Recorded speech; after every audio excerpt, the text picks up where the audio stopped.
Welcome back. So we're still with the national bestseller, Salvation, Black People and Love by Bell Hooks. And I've read the introduction, and that's there for you to listen to if you wish. And one of the themes that was brought up in the introduction was the idea of having different ideas juxtaposed against each other. So there's the Wright, a man called Wright. His writings, he described Black people as being in a state of being incapable of loving because of the damages and ravages of racism. And then there was Zora Neale Hurston, who posited something different, that Black people could love, that we were in fact loving. And so it's this idea that all of us don't have to say the same thing for us to live in community with each other, because unity is not uniformity. As long as we agree to treat each other with dignity and respect and not to limit each other's human rights. But let me get off my soapbox and go back to reading the heart of the matter. Every now and then I return to poor Black communities I lived in or visited during my childhood. These neighborhoods that were once vibrant, full of life, with flowers planted outside the walls of rundown shacks, folks on the porch, are now barren landscapes. Many of them look like war zones. Returning, I bear witness to desolation, surrounded by an aura of emptiness. These places, once shrouded in hope, now stand like barren arms, lonely and empty. No one moves into their embrace to touch, to be held, and to hold, to comfort. Poverty has not created this desolation. The generation of folks who inhabited these landscapes have always been poor. What I witness are ravages of the spirit, the debris left after emotional assault and explosion. What I witness is heart-wrenching loss, despair, and lovelessness so profound it alters the nature of environments both inside and out. The desolation of these places where love was and is now gone is just one among many signs of the ongoing crisis of spirit that ravishes Black people and Black communities everywhere. More often than not, this crisis of spirit is talked about by political leaders and community organizers as engendered by life-threatening poverty, violence, or the ravages of addiction.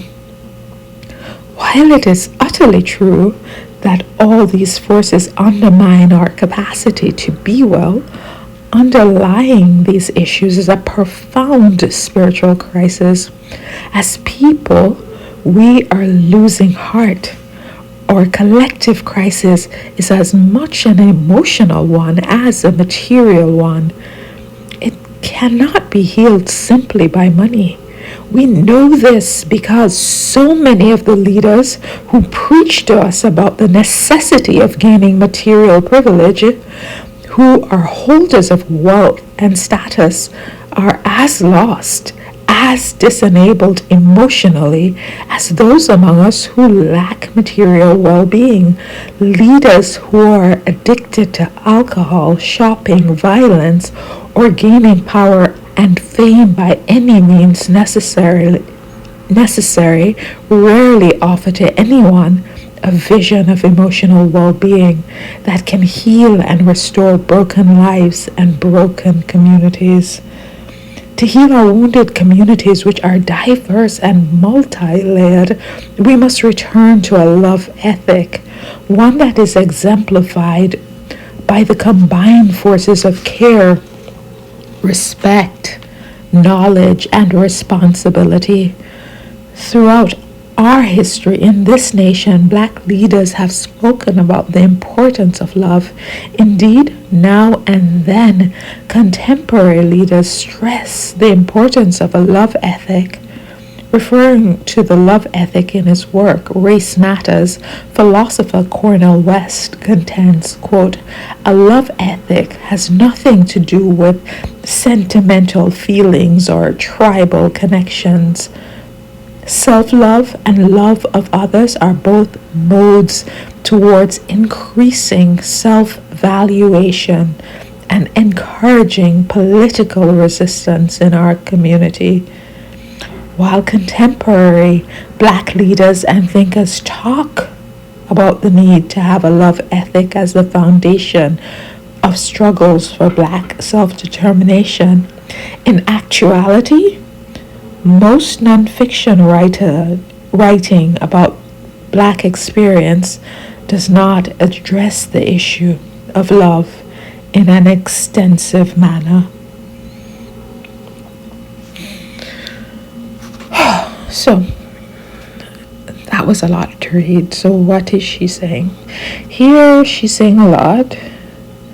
She's saying, yeah, there are material problems in our community, but that's not the only problem. That you can't fix the material things without addressing the emotional things. It's not one or the other. It is both.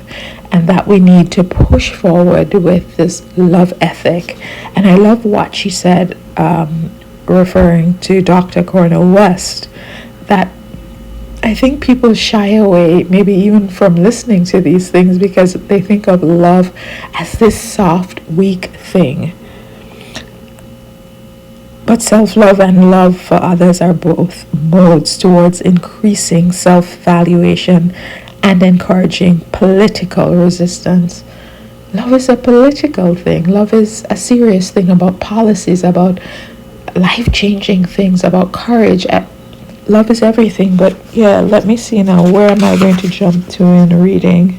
Again and again. Oh, let me continue. Some of our leaders and scholars agree that one measure of the crisis Black people are experiencing is lovelessness. It should be evident that we need a body of literature, both sociological and psychological work, addressing the issue of love among Black people, its relevance to political struggle, its meaning in our private lives. I began thinking about the lack of commentary on love in Black life when the debate about separate schools for Black boys was taking place. Everywhere I turned, I kept hearing that Black boys needed discipline, that they needed to learn the meaning of hard work, that they needed to have strong role models who would set boundaries for them and teach them obedience. Again and again, a militaristic model of boot camp and basic training was presented as a solution to the behavior problems of young Black men.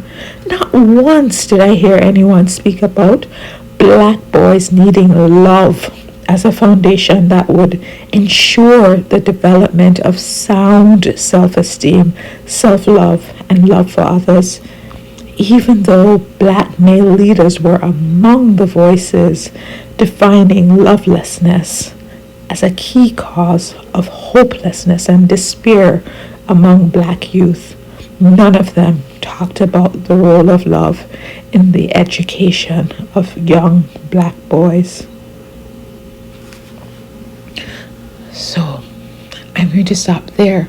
So I hope you get the themes, and you please tell me what you think, because these are things that we can observe in our world today, where this quest about getting the bag, getting the money, getting the this, but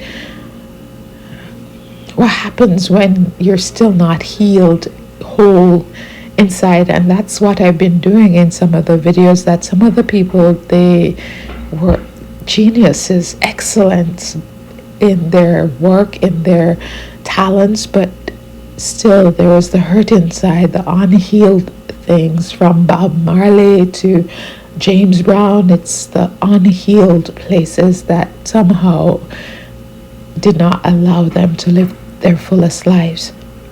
So I'm going to stop here. Thank you so much for listening, and tell me what you think, of course.